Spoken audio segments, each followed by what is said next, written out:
दोस्तों, आयकर विभाग के द्वारा रिफंड वापस मांगे गए हैं, जिससे कि टैक्स पेयर को बड़ा झटका लगा है। तो ये रिफंड क्यों वापस मांगे गए हैं, किन व्यक्तियों से वापस मांगे गए हैं और आपको नोटिस का जवाब कितने दिन के अंदर देना है, इसके बारे में डिस्कशन करेंगे। दोस्तों, रेगुलर अपडेट के लिए आप CS Satbir Singh YouTube channel को सब्सक्राइब कर लें ताकि रेगुलर अपडेट मिलते रहें, टैक्स की प्लानिंग कर पाएँ, टैक्स बचा पाएँ, पेनल्टी से बच पाएँ। दोस्तों, इनकम टैक्स डिपार्टमेंट के द्वारा सेक्शन 154 के अंतर्गत नोटिस जारी किए जा रहे हैं।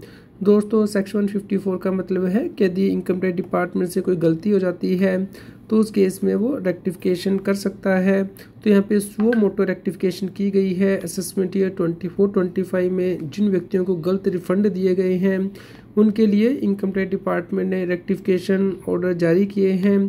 तो दोस्तों, इस रेक्टिफिकेशन ऑर्डर को आप इनकम टैक्स के पोर्टल पे भी देख सकते हैं।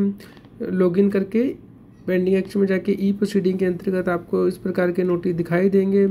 दोस्तों, इसके अंतर्गत इनकम टैक्स डिपार्टमेंट ने कहा है कि असेसमेंट ईयर 24-25 की जो रिबेट दी गई है 87A की, वो गलत दे दी गई है।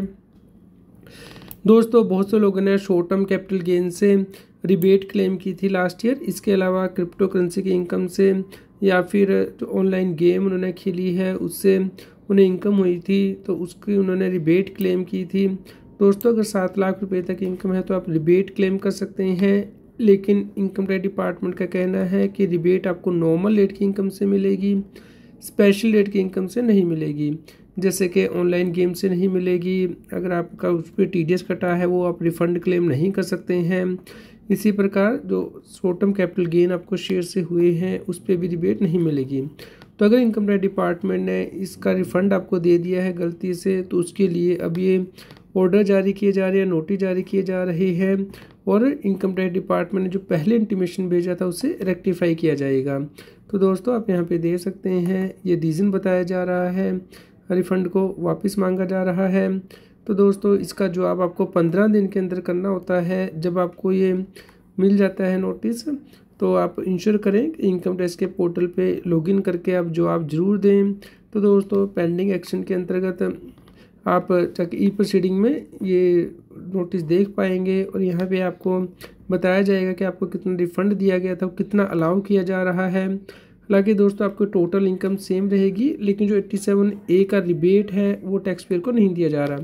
तो अगर आप इसे एग्री करते हैं तो आपको यहाँ पे प्रोसीड करना है। अगर आप डिसएग्री करते हैं तो आपको सेकंड रेडियो बटन चूज़ करना है। तो अगर आप डिसएग्री करेंगे तो इस प्रकार से आपको ऑप्शन दिखाई देगी कि आप रेक्टिफिकेशन एप्लीकेशन सबमिट कर रहे हैं, पेंडिंग है वो प्रोसेसिंग के लिए, या फिर आपने रिवाइज रिटर्न सबमिट कर दी है, पेंडिंग है प्रोसेसिंग के लिए, या फिर कोई और रीज़न है।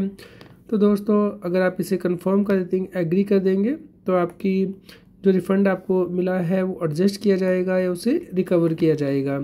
तो आप इंश्योर करें कि टाइमली इनकम टैक्स का पोर्टल ज़रूर चेक करें ताकि आप इसका रिप्लाई दे पाएँ। दोस्तों, आप रेगुलर अपडेट के लिए हमारे व्हाट्सएप चैनल को सब्सक्राइब कर लें। QR कोड स्क्रीन पे दिया गया है, वह लाइक करें और शेयर करें ताकि सभी लोगों तक ये जानकारी पहुंच पाए और वो टैक्स की कंप्लायंस कर पाएँ।